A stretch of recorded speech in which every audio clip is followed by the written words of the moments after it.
Alright, this is going to be another long video for those of you that want to skip forward to the shooting sequences. Here are the times.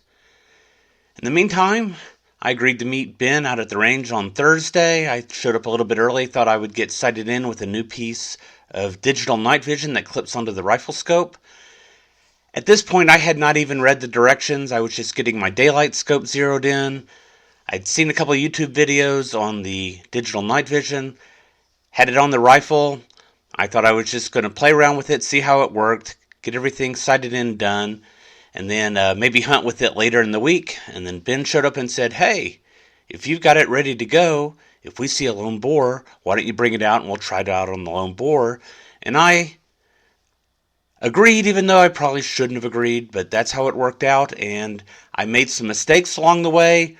I was learning along the way throughout the course of the evening, figuring out how everything worked. And so bear with me, this isn't a perfect video, but this is what went down. As usual, I'm shooting a 6.5 Grendel. It's on an 18-inch piston upper that my buddy Brian in Minnesota put together for me. I'm using a Zeiss Conquest V4 3-12 daylight scope. And of course, I've got a Silencer Co. Omega suppressor on the front of it. I am collecting all the brass along the way with the Tactical Brass Recovery brass catcher from Tactical Brass Recovery. Today I'm going to be shooting some Barnes VOR-TX 115 grain bullets. And the optic that I'm using is the OneLeaf Commander NV100 digital night vision scope. There you can see a close-up of the scope itself right there. It's a kind of handy-dandy clip-on. It attaches to the daylight scope with a coupler, and it comes with 3 different sizes. It is powered by an 18650 flat top battery that is rechargeable. It has an awesome IR illuminator, as you'll see later in the video. It even has a visible laser, which I discovered quite by accident during the course of the night.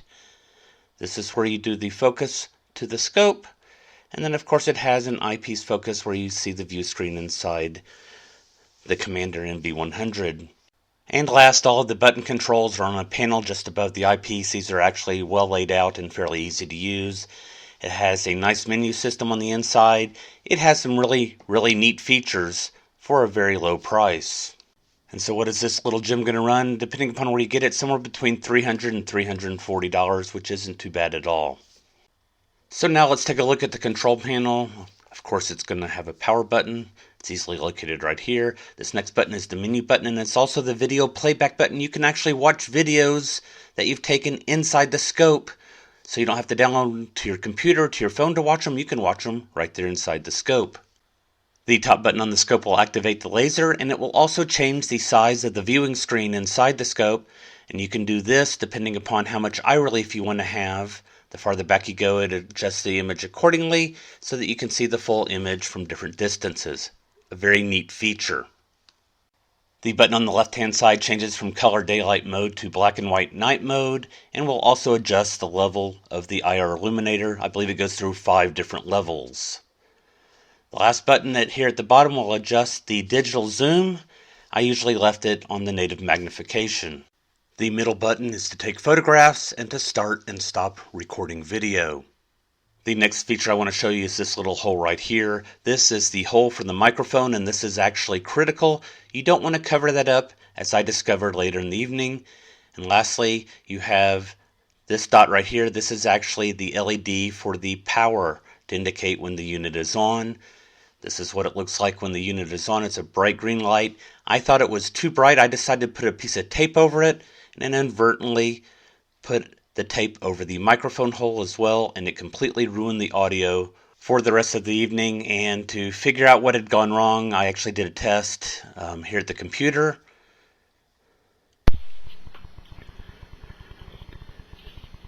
Okay, testing 1 2 3 4, testing 1 2 3 4 without tape. Testing 1 2 3 4 with tape. So it blocked out about 80% of the sound, I would guess, and caused it to cover up all of our talking during the course of the night. Well, here I'm at the range. I do not have the tape on the recorder at this point.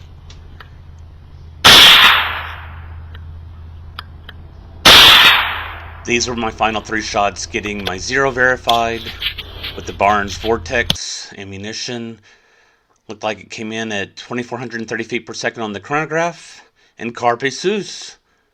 Well, I know the catchphrase says shoot sows first, and if we ever see any sows again, we will shoot them first. Until then, Ben has spotted this big boar coming in. And Ben's going to be shooting his 6.5 Grendel. It's got an OSS Helix suppressor. He's shooting Hornady AMAX discontinued ammunition. And the videos through the Bering Optics Super Yoter-R, which does not record audio. It's got a boar moving through the trees. And at this point, I'm trying to get set up on my rifle. And the wind is blowing towards the hog. And at this point, we figure he's caught wind of our scent, because he's going to turn around and head back the direction he came from.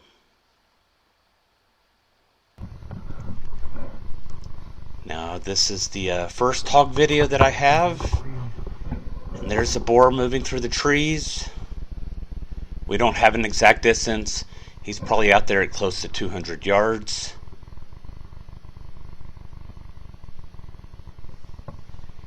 And now we've moved downhill and tried to catch up with the boar. And we estimate he's at 150 to 160 yards at this point. And that's based upon where we were and where the fence is behind him.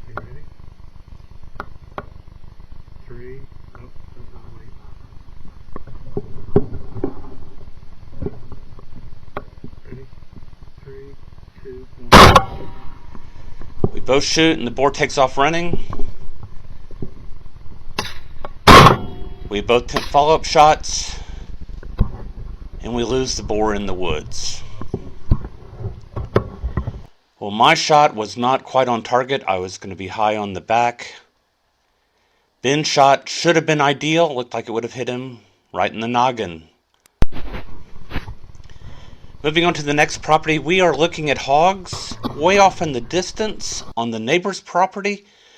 The closest point of the fence is at about 330 yards. The fence itself at this distance is about 350 yards, and the hogs are out there, I don't know, somewhere between 380 and 410 yards as best as we can tell.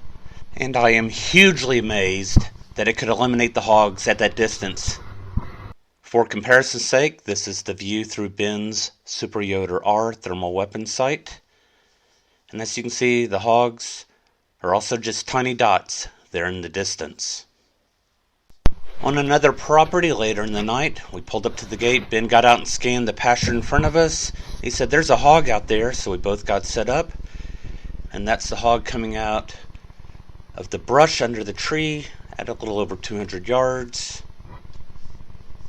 Because of some bedded cattle down in front of us, we decided to head off to our left to the north, parallel the wind, to get a better shot at the hog.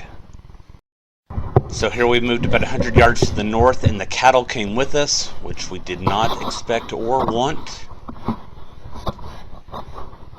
And I am trying to adjust the IR illuminator. It has a zoom function, which I didn't realize, and so I'm trying to play with that to see how that works.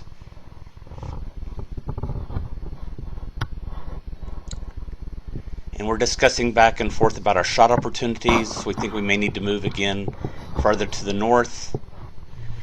But the hog's out in the open here, so we think we're going to take a shot at this time.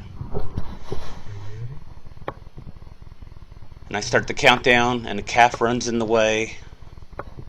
And I try again, and then a cow moves in the way. So we decided to just bide our time. The hog appears to be walking towards us. We needed to come way out here to the left.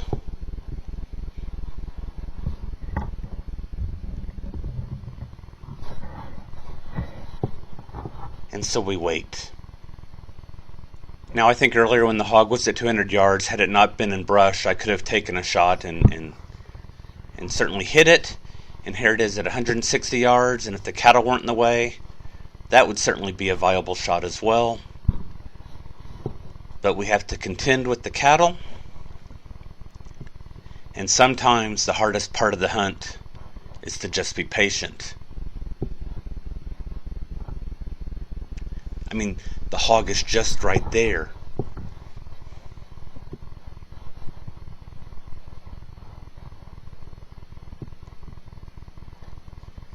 And as the hog moves out to the left-hand side of the cattle, the cow and calf come along with it. And so we wait a little bit more. Now the hog is moving out into the open. 3, 2, 1. 2 shots, 2 hits, and it goes right down. This turned out to be a very nice boar coming in at 200 pounds. In case y'all miss it, this is kind of neat. Something that gets picked up on digital night vision. You're actually going to see Ben's bullet and then my bullet on the way to the target.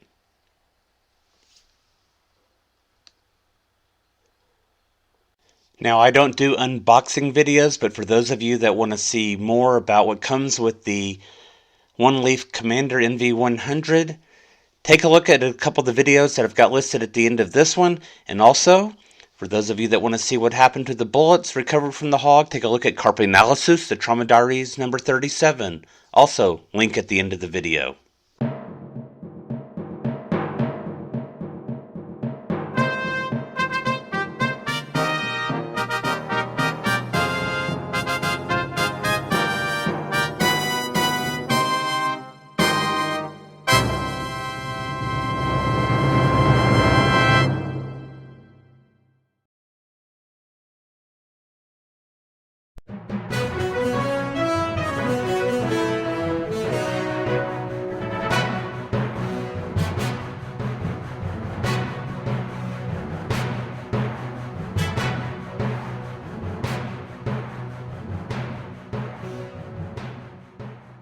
Carpe sus, my friends.